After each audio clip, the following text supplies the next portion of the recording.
Hello everyone. Welcome to Polity Simplified. Today's article is article number 7. See what it says. Before moving forward, जसं आपण मागच्या lecture मध्ये article 6 बद्दल पाहितलं होतं. Article 6 मध्ये मी तुम्हाला सांगितलं होतं एक महत्त्वाची डेट आहे 19 जुलै 1948. 19 जुलै 1948. सेम इथं आर्टिकल 7 मध्ये एक महत्त्वाची इंपॉर्टंट डेट आहे. ती डेट आहे 1 मार्च 1947. लक्षात घ्या. परत एकदा सांगतो आर्टिकल 7 मध्ये महत्त्वाची डेट काय आहे 1 मार्च 1947. आर्टिकल 6 मध्ये काय आहे 19 जुलै 1948. आर्टिकल 7 मध्ये आहे 1 मार्च 1947. मग आर्टिकल 7 कशाबद्दल आहे? आर्टिकल 7 आहे rights of citizenship of certain migrants to the Pakistan. म्हणजे जी लोक इंडियामधनं पाकिस्तानला मायग्रेट झाली आहेत ना त्यांना सिटिझनशिप बद्दल काय राईट्स आहेत त्याबद्दलचं आर्टिकल 7 हे इम्पॉर्टंट आर्टिकल आहे. सो आर्टिकल 6 आणि 7 मधला क्लिअर कट डिफरन्स लक्षात घ्या. आर्टिकल 6 कशाबद्दल आहे? जे सिटिझन जे पर्सन्स पाकिस्तानमधनं इंडियात मायग्रेट झालेत त्यांच्याबद्दल आर्टिकल 6 आहे. आणि जे पर्सन्स इंडियामधनं पाकिस्तानमध्ये मायग्रेट झालेत त्यांच्याबद्दल काय आहे आर्टिकल 7 आहे. पक्क लक्षात घ्या. आता यामध्ये ठीक आहे काही लोक शेतीमुळं काही लोक रिलेटिव्हमुळं काही लोकांना वाटलं होतं की इंडिया पाकिस्तान मधले रिलेशन्स नॉर्मल होतील एवढं टेन्स नसल किंवा काय असतं की आपल्या जमिनीचा आपल्या मातीचा आपल्या लोकांचा आपण ज्या ठिकाणी आयुष्य घालवलंय त्याचा बंध तुटत नाही. यामुळे काही लोक भारतामधनं पाकिस्तानमध्ये मायग्रेट झाली गावाच्या गावं मायग्रेट झाली. पण नंतर त्यांना लक्षात आलं की कंडिशन एवढी चांगली नाहीये. कंडिशन हॅज बीन व्हेरी वर्स आणि it could get worse again. मग त्या केसमध्ये जेव्हा त्यांना वाटलं की नाही आपण आलोय तर पाकिस्तानमध्ये खरं पण पाकिस्तानमध्ये अनार्की आहे अराजक आहे रिलिजियस फॅनेटिसिझम आहे आपल्याला इथं राहणं शक्य नाहीये. मग आपण जर परत इंडियामध्ये जायचं ठरवलं तर त्या केसमध्ये आपल्याला इंडियाची सिटिझनशिप मिळू शकते का? Because it was a time period of turmoil. दोन्ही बाजूला खूप मोठ्या प्रमाणात अनार्की होती. मग अशा केसमध्ये what is safer place? India will be a safer place. मग आपण जर भारतामधनं पाकिस्तानमध्ये आलोय आणि परत आपल्याला भारतामध्ये जायचं तर आपल्याला सिटिझनशिप मिळू शकते का?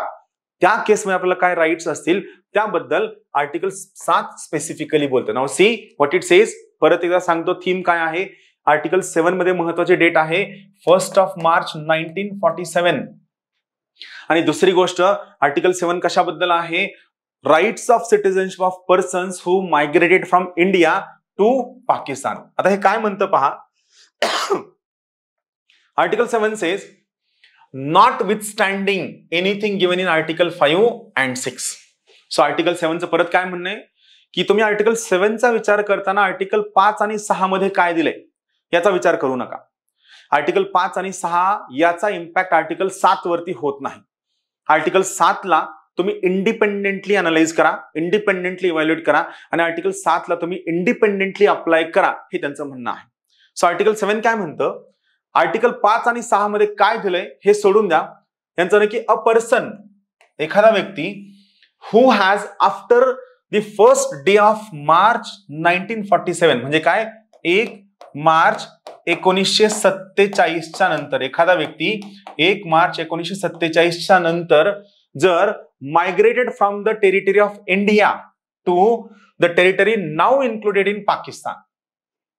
म्हणजे सध्याची जी भारताची टेरिटरी आहे यामध्ये सध्या जी पाकिस्तानची टेरिटरी आहे या बाजूला जर मायग्रेट झाला जर त्याने त्या ठिकाणी गेला तर त्या केसमध्ये shall not be deemed to be a citizen of India. म्हणजे त्या व्यक्तीला सिटिझनशिप मिळणार नाही. म्हणजे जर एखादा व्यक्ती 1 मार्च 1947 च्या नंतर जर भारतामधनं सध्या जो पाकिस्तान आहे त्या ठिकाणी जर मायग्रेट झाला तर त्याला सिटिझनशिप मिळणार नाही. But there are certain exception. म्हणजे भारतामधनं पाकिस्तानमध्ये गेला तर सिटिझनशिप मिळणार नाही पण त्याला एक्सेप्शन्स आहेत त्याला अपवाद आहेत. म्हणजे काय त्याला सिटिझनशिप मिळू शकते. कशी मिळू शकते पहा. सी प्रोव्हाइडेड दॅट म्हणजे त्याला एक तर सिटिझनशिप मिळणार नाही मात्र जर असं प्रोव्हाइड केलं गेलं provided that nothing in this article shall apply. म्हणजे आर्टिकल 7 काय म्हणतं की जो व्यक्ती 1 मार्च 1947 ला भारतामध्ये पाकिस्तानमध्ये मायग्रेट झालाय त्याला सिटिझनशिप मिळणार नाही. पण काही कंडिशन मध्ये हे आता जे वाक्य मी बोललो ना हे वाक्य अप्लाय होणार नाही. So nothing in this article म्हणजे काय, आर्टिकल 7 शॅल अप्लाय होणार कुठं, to a person who after having so migrated to territory of now included in Pakistan. पाकिस्तानला मायग्रेट झाल्यानंतर हॅज रिटर्न, तो परत आलेला आहे. म्हणजे 1 मार्च 1947 ला भारतामधनं पाकिस्तानमध्ये गेला आणि तो परत वापस येतोय, तर आर्टिकल 7 अप्लाय होणार नाही. पण कोणत्या केसमध्ये तो पाकिस्तानमधनं भारतात परत येतोय तर आर्टिकल 7 केव्हा अप्लाय होणार नाही, return to the territory of India under a permit for resettlement, जर त्यांचं निर्वासितांची छावणी असेल आणि त्या परवान्याखाली जर तो पाकिस्तानमधनं भारतात येत असेल तर त्याला सिटिझनशिप मिळू शकते. किंवा जर तो परमनंट रिटर्न येणार असेल, कशासाठी, रिसेटलमेंटसाठी येणार असेल किंवा परमनंट रिटर्न ज्याला गव्हर्नमेंटने इश्यू केलेला आहे किंवा त्या लॉच्या वेळेस इश्यू केलेले, त्या केसमध्ये जर तो रिटर्न आला तर त्याला मिळू शकतं. कोणत्या केसमध्ये, आर्टिकल 6 मधला जो क्लॉज बी आहे ना, कोणता वाला, 19 जुलै 1948 चा, त्या कंडिशन मध्ये त्याला सिटिझनशिप मिळू शकते. सोप्या भाषेत सांगतो, एखादा व्यक्ती 1 मार्च 1947 नंतर भारतामधनं पाकिस्तानला मायग्रेट झाला तर आर्टिकल 7 नुसार त्याला सिटिझनशिपचे राईट मिळणार नाही. पण हा व्यक्ती जर भारतामधनं पाकिस्तानमध्ये मायग्रेट झालाय आणि परत रिटर्न येतोय, परत रिटर्न कशासाठी येतोय, आयदर रिसेटलमेंटच्या परमिशनसाठी येतोय किंवा परमनंट रिटर्न येतोय, तर त्या केसमध्ये या पर्सनला आर्टिकल 6चं, आपण जे मागच्या लेक्चरमध्ये पाहितलं, आर्टिकल 6चं क्लॉज बी अप्लाय केलं जाईल, ज्यामध्ये 19 जुलै 1948 ची तारीख अप्लिकेबल होती. And this person shall be given status of citizenship. राहील लक्षात. खूप इंटरेस्टिंग आणि महत्वाचं, हे महत्व तुम्हाला लक्षात ठेवायला हवं. सो बेसिकली लक्षात घ्या, इथं काय आहे, 2 डेट महत्वाचे आहेत. एक आहे 19 जुलै 1948, दुसरी डेट आहे 1 मार्च 1947. थँक्यू.